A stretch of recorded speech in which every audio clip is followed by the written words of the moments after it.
Hello everyone. I've got probably my favorite classic Allagash wild ale.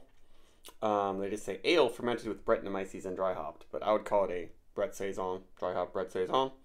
It's called Confluence. And this one they used to make all the time. It was one of the several different big bottles with the cork and cage.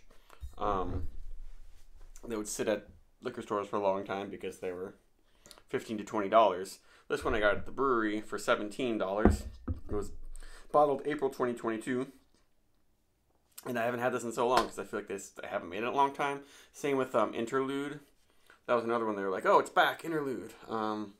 Another sort of Brett beer. Yeah, these ones are not oak aged, but they definitely let them age in the bright tank or something. There's definitely some aging with Brettanomyces because they have, at least from what I remember, a pretty developed Brettanomyces character right off the bat. And since this one is less than a year old, I'm expecting the dry hopping to be pretty prominent.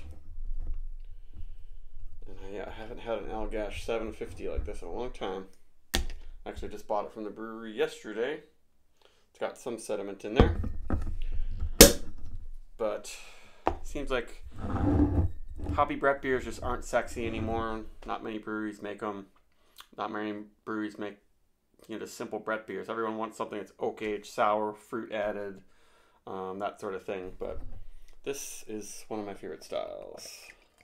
Oak aging can be good too, but oak aging tends to make it into different beer, often more sour.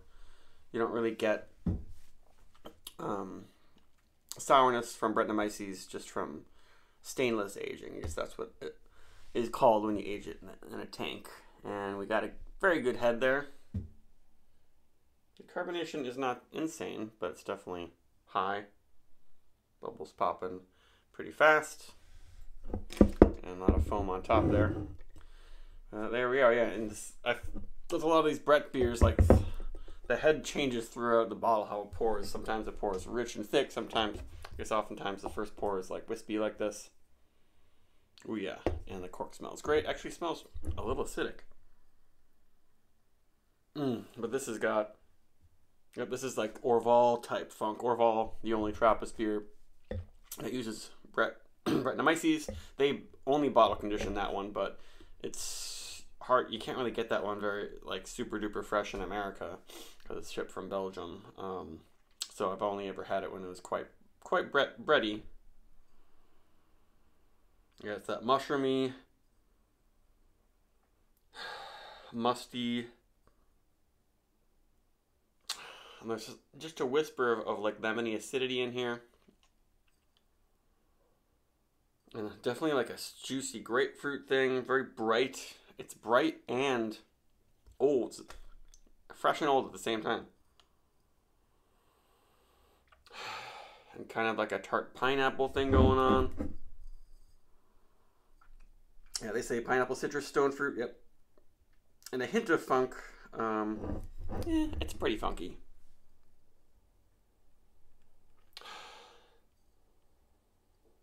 Not quite cheesy notes. But definitely hay, barnyard, it's floral. But yeah, it smells great. It reminds me of drinking funky beers, 5-10 years ago.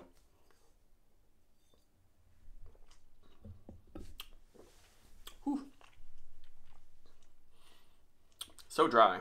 I mean, there's a little bit of sweetness, but I'm glad I'm getting to try this fresh because it's only going to dry out more in the bottle because Brettanomyces, a yeast that is not the normal beer fermenting yeast, Saccharomyces. Brettanomyces can live anywhere forever and keep eating every last fermentable sugar available. It also eats oxygen and can help keep beers fresh for a long, long time. So this one can stay good and stay with fresh flavors, but it will just lose some of the brightness over time, maybe get more sour, but mainly it'll lose the sweetness, and I like a little bit of sweetness in these beers because they can get so bone dry.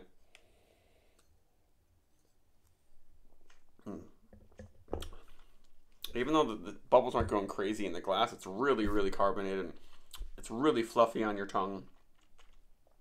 They say a silky, delightfully silky mouthfeel, but it's like so carb that I'm like, I'm not getting much in the mouthfeel.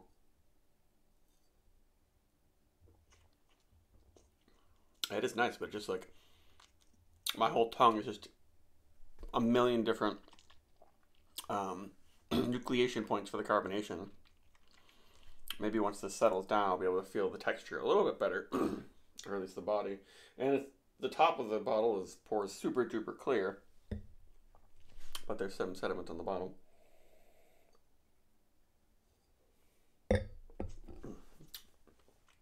And the flavor brings you more, yeah, it really seems oaky.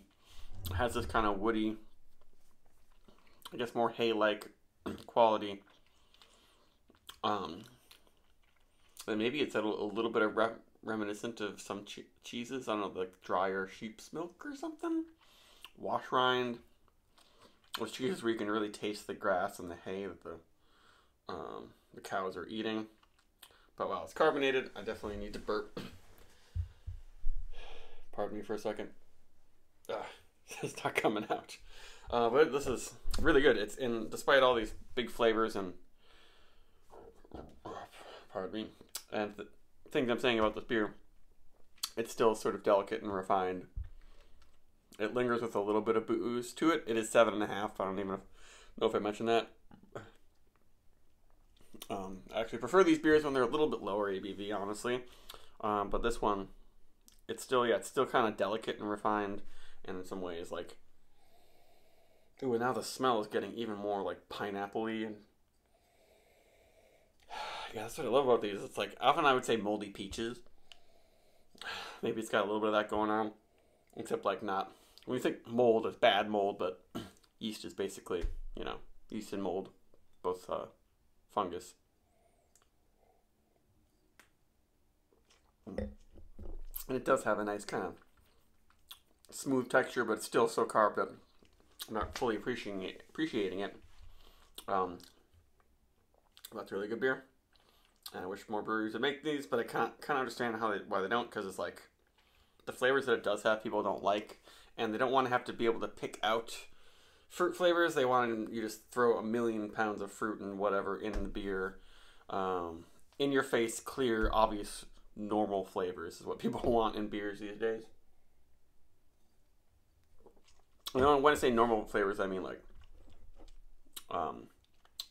clear adjuncts added. They're like, oh, that has this in it, and I can taste it.